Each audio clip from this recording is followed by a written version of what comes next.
Qavatli rulet somsa tayyorlaymiz. Idishimizga suv, tuz, shakar, dro'jji bir choy qoshiqdan solib aralashtiramiz. Suvga oz-ozdan un solib yumshoq xamir qorib olamiz.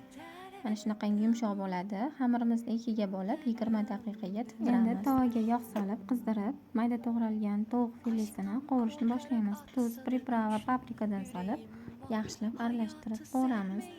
Suv ketguncha mayda to'g'ralgan piyoz va bolgarskini ham solib pishirib olamiz. Tingan xamirimizni yupqa qilib yoyib olamiz. Yupqaligi mana shunaqa yupqalikda bo'lishi kerak. Mana shunaqangi yupqalikda bo'ladi.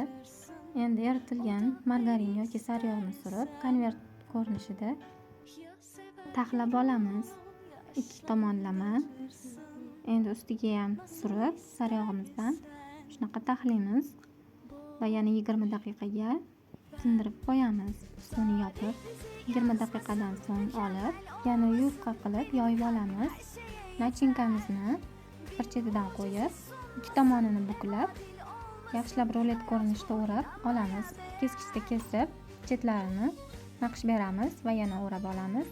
Listga qo'yib, tuxum surib, kunjut sepib, 180 gradusda 25-30 daqiqa davomida pishirib olamiz. Ishlari sochli bo'lgan mazali pirogimiz tayyor. Albatta tayyorlab ko'ring. Yoqimli ishtaha.